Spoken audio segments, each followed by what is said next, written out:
everything. Barbershop conversations, man. We with the one and the only, man. If you coughing, you still got a chance, Mr. Muhammad. You know what I mean? The problem is when you're not coughing. We with the captain, Mr. Come and See You, Mr. Ring Magazine, the author, the legend, the one and only, man, the Hall of Famer, man. They see the Hall of Fame inductee, the honoree Leon J. Muhammad with Daniel Jacobs on the screen, man. How you doing, man? How you doing?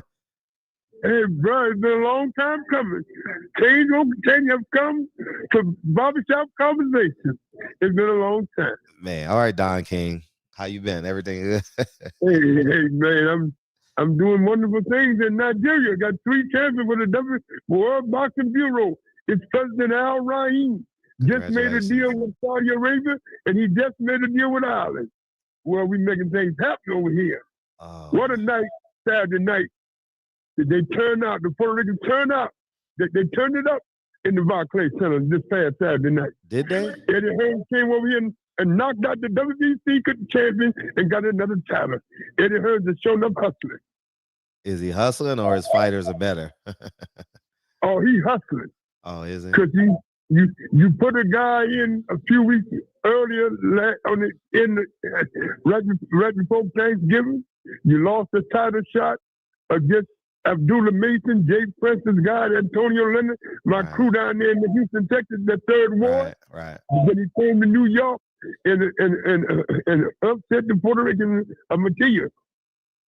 So what's going on? Eddie Hearn's hustling. He's flat-foot hustling, baby, without a pistol. Did you go to the fight? No, I was in the area, but I didn't go to the fight. I had ringside tickets, but I don't go to fight unless it means something. Right. I go to 7-Eleven and see who I can rob. Right. You still robbing people at 80-some years old, 82? Hey, listen. See, I ain't robbed them. I just asked them 2 simple questions. Have God been good to you? Have God been good to your family? They say yes. And I said, by the grace of God, let me eat from your table. So if they don't let you eat from your table, what do you do? And then I can do it. Because if I do anything else, it's extortion. I can go the old way and just, man, let me eat. But if I go this way, there's no crime. I'm coming with the scripture. Is the Quran... January 31st, Madison Square Garden. What a night that's going to be. Right. It's going to be fun. I'm looking forward to watching it. I tell you I'll be there. Now, that one I will go to. A lot of people have been calling me Fred. A lot of people have been calling me, asking me who I'm going with. Is I'm going with Telepimo or I'm going with Shaukur? I said I'm going with whoever let me eat from their table. So who do you think is gonna let you eat from their table? Telepimo probably always do. Okay. Always pull 3 bills out of his pocket and give it to me for the last 10 years. So, Well, Ali is my guy. Listen, let me make this known. I respect Shakur, but I'm not a Shakur fan. Him and his grandfather go back to the early 60s when he was in the amateurs, when I was pro. I worked with Ali a couple of times in the gym. Right. But I'm not a Shakur Stevenson fan. I respect his management team, the associates of mine, JP, Antonio Leonard, Julie, and all that crew down there in that Houston, Texas, in that 3rd Ward. But Telepimo, I was his advisor from day one with his father. And when he, because I don't hang with him now because he got all them fools around him, all them hang on him. When it was just me, his mother, and his niece, and his father, and the cut man, everything was good. When he got big and won the title, he took care of me, trying to tell him, he put a couple of bills in my pocket. But in the point that, but I'm with you. But, he has to punch his chance. Shakur can't spell that punch. Good boxer. But, he's old. He got baby now. He don't have the fire. Really? You got to have that fire. You don't think Shakur has that fire? He don't have the fire. Wow. To me, being around the game 60 years, working with all the greats and all the near greats, I don't think he has the fire he wants to have. That's my opinion. I don't think he has it. Wow. Telepimo's too aggressive. and he get in close and tag him, it's all over. Wow. The fire. You think the fire is gone? So you think he's just doing it for paychecks and he's just good at it?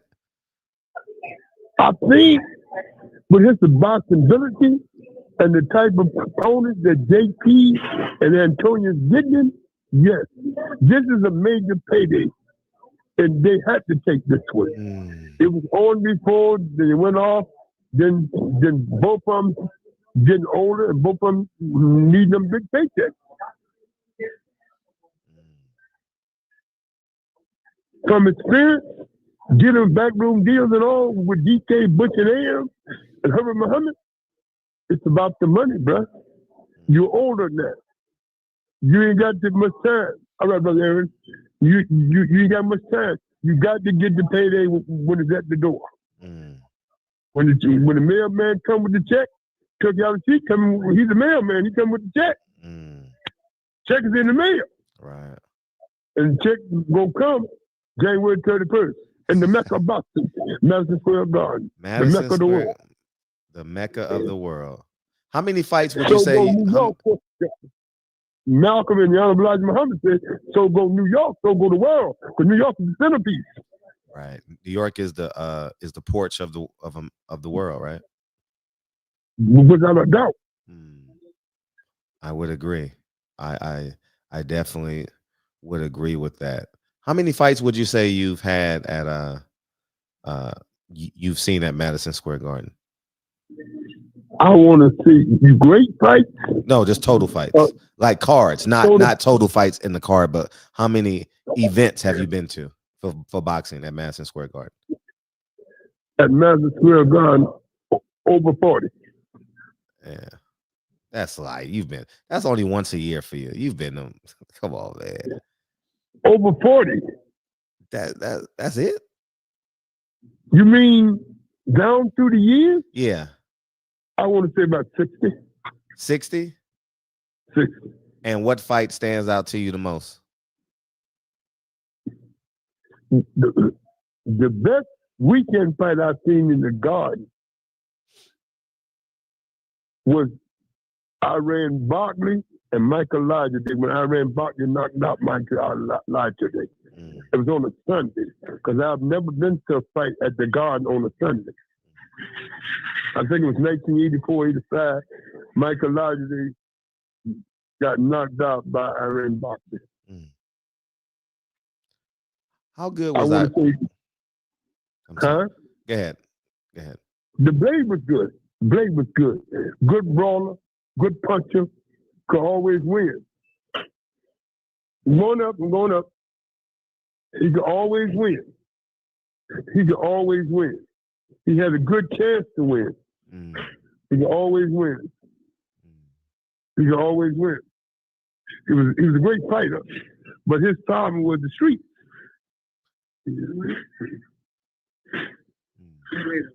I'm going up. You got something? All right, I can tell you. What? Yeah. The streets. So he was. What was his duality in the streets in boxing? Well, the nightlife. Okay. He was never known as a guy doing drugs, but taking them broads in them clubs. Right. And when I was with him, I kept him straight. Stan Hoffman, his manager, put me with him because he know I was a nonsense guy. To what? Huh? 20 years? 20? Yeah, he was none.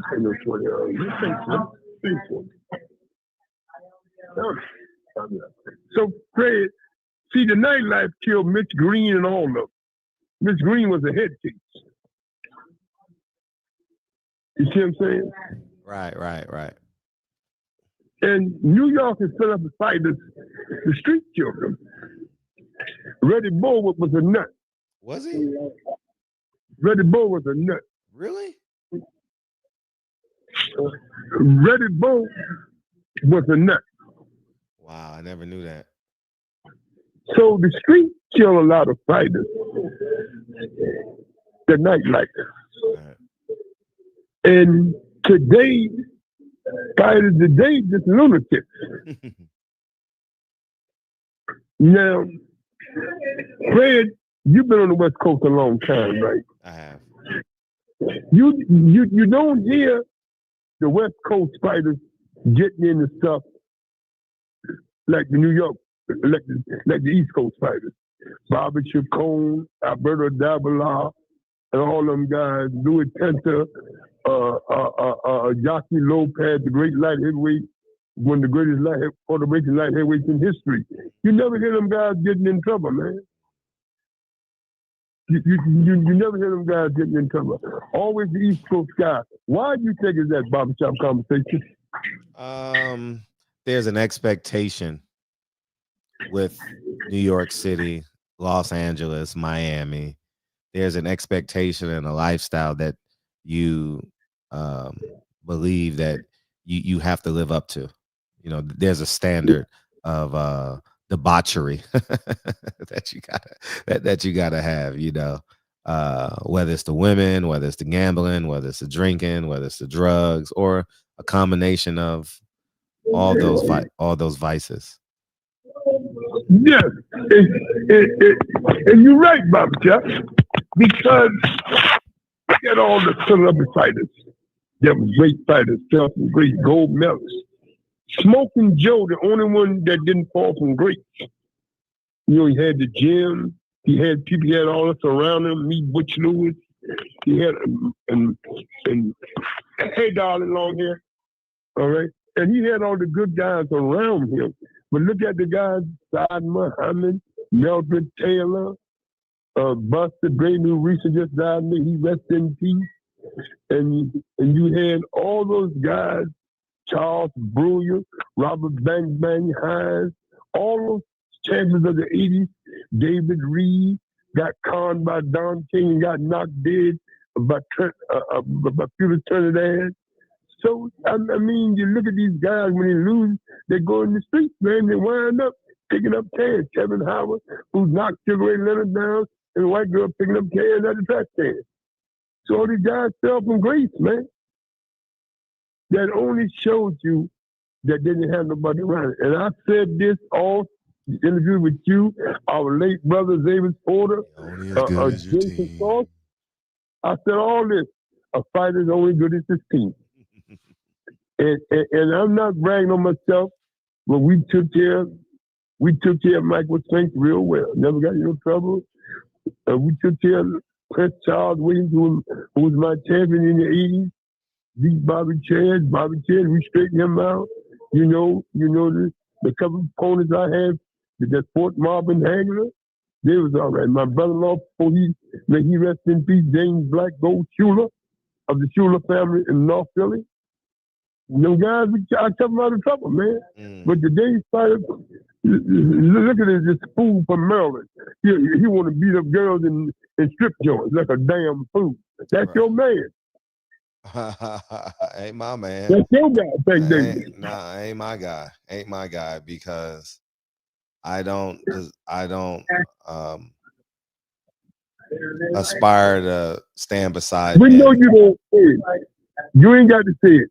The world, sports world, anybody that contact you know you straight up.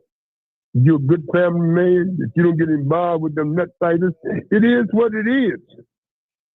Right. But you also got to understand that it's only good to people around you. Now, you got this big money coming with Jake Paul before he got knocked off by Anthony Joshua. Right.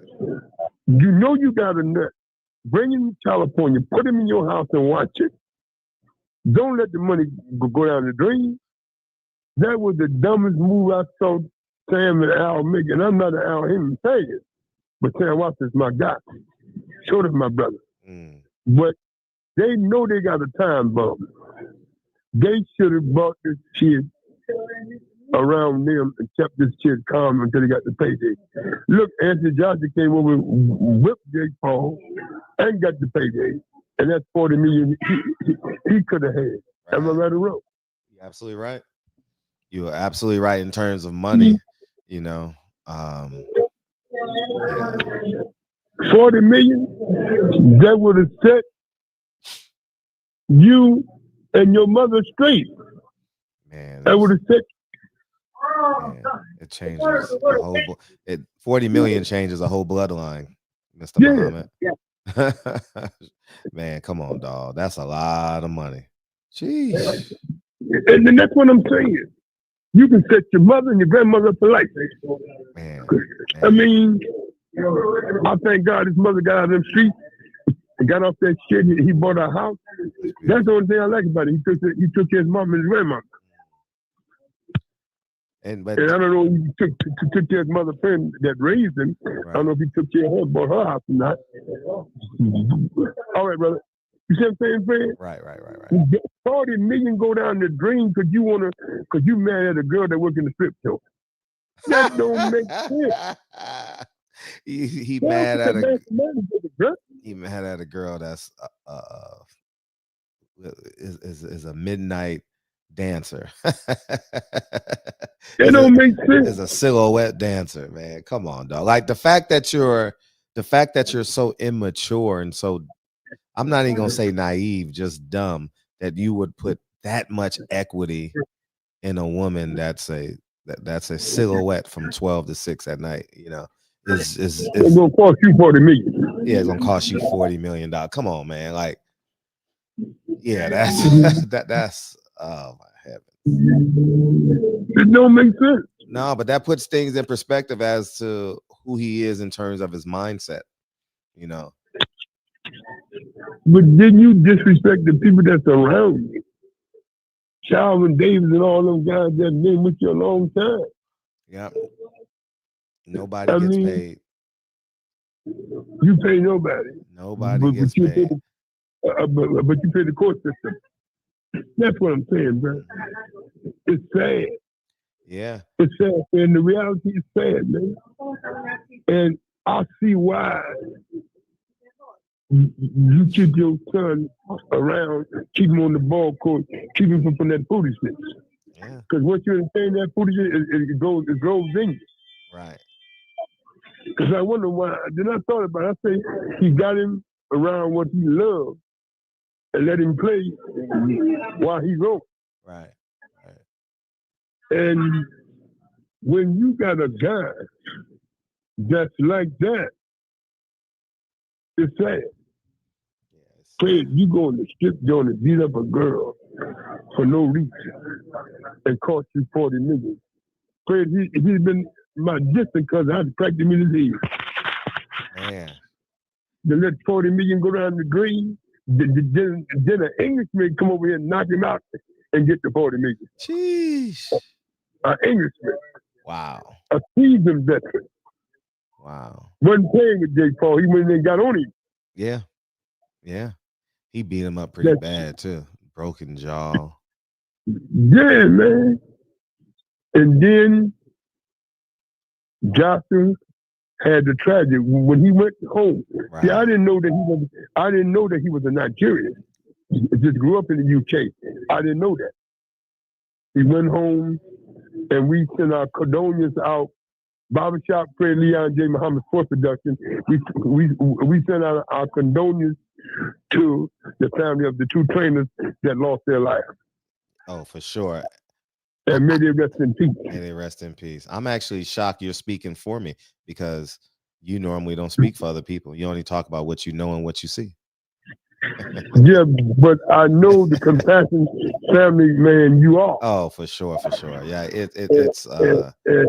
I let the world know I get on you, but I respect how you live your life. And being a guy that grew up in the inner city of Harlem. That really kind of moved me a lot, man. The fact that you could be doing everything right on the outside looking in, and a mishap at the wheel can literally destroy a minimum of 2 lives, you know. Oh man, that is oh man, the thought of that, man. I don't care if you Michael Williams around the corner or Anthony Joshua, the 2-time heavyweight champion of the world, whatever he is.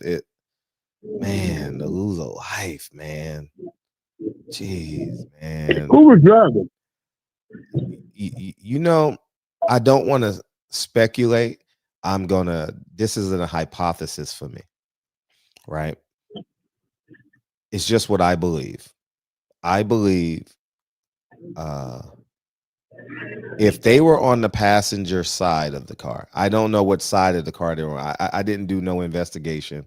I just read the tabloids and I saw the Africans doing the videos and stuff, you know. So I saw the same video you saw with them pulling Anthony Joshua out the car. And I didn't see a driver when he was getting pulled out the car. So an hypothesis for me would lead me to believe that maybe Anthony Joshua was driving, because they said one side of the car. So either he was driving or he was on the passenger side of the car, you know. I heard something that they had told him to move and change his seat. See, that's all and bless you. That's all like fixing the narrative. Like when they say stuff like that, like Charlie Kirk had bones of steel and he dropped his bone density stopped the bullet. And that's all the magic bullet with JFK. People believe this stuff, right? So I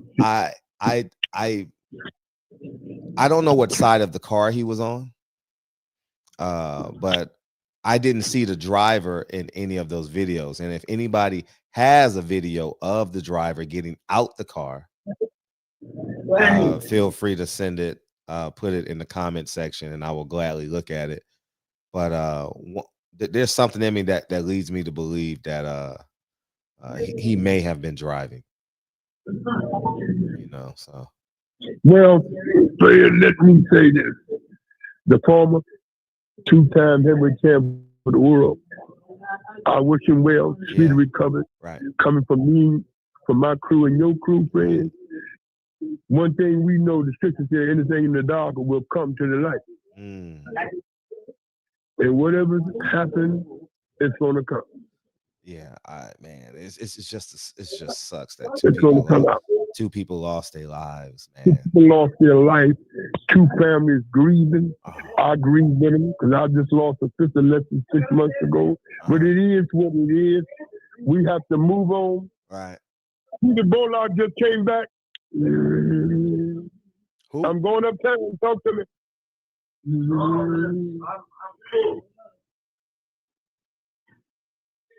All right. So when you looked at it, Fred, it was a tragedy, man. Oh, it's an extreme tragedy. Extreme tragedy. I mean, right during the holidays, he just left Miami, and that's when I found out they was in Nigeria when it happened. Right. Somewhere over there, and I didn't know that he was from Nigeria. He was over there being a good Samaritan, giving out gifts and stuff. I wasn't aware of that he was from Nigeria.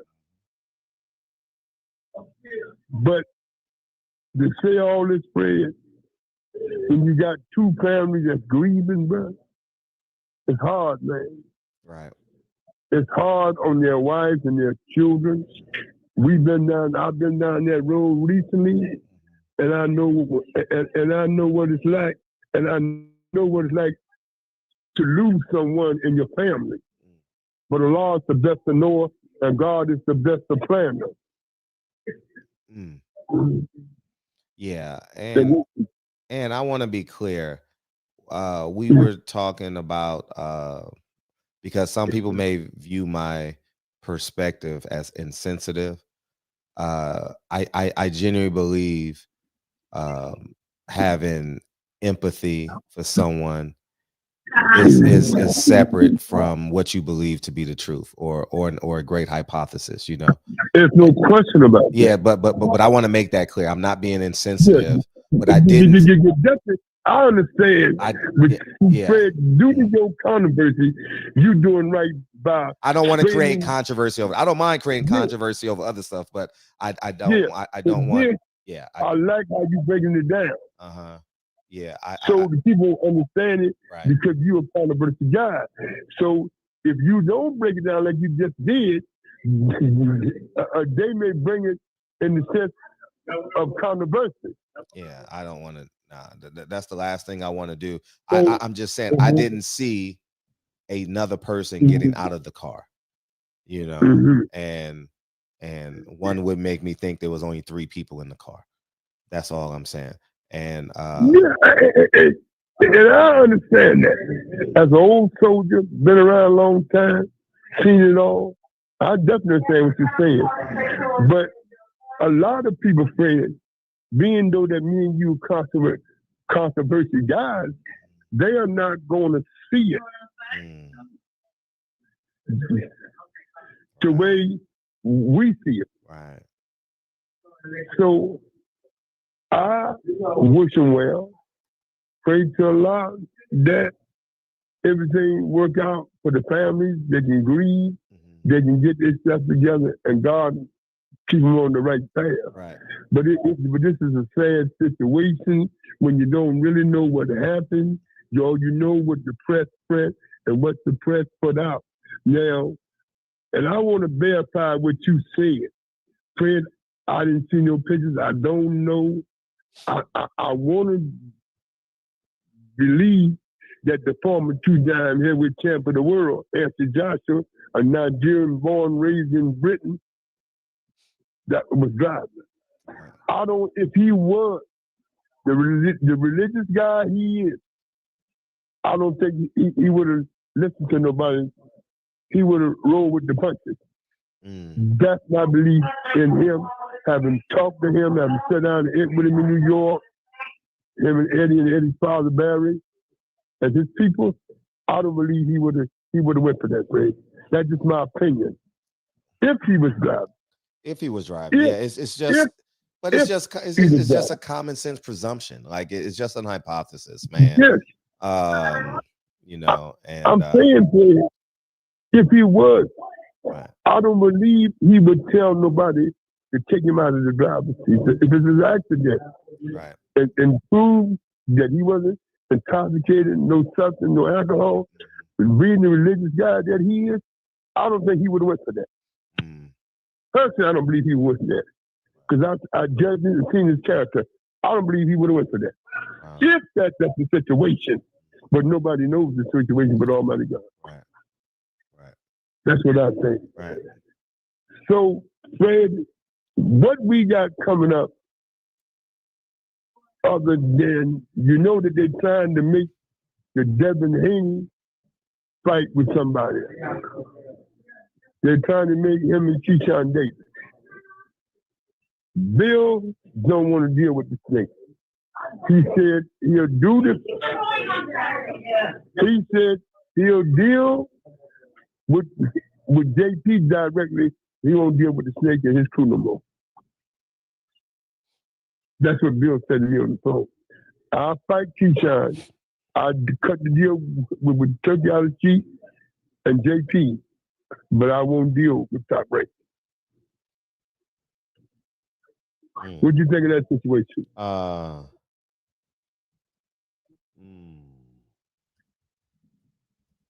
Let's do that in another video. How about we do that? Let me end this and come right back. I think that'll be better. because because we covered a whole lot. Hold on, let me do this now real quick. Give me 30 seconds.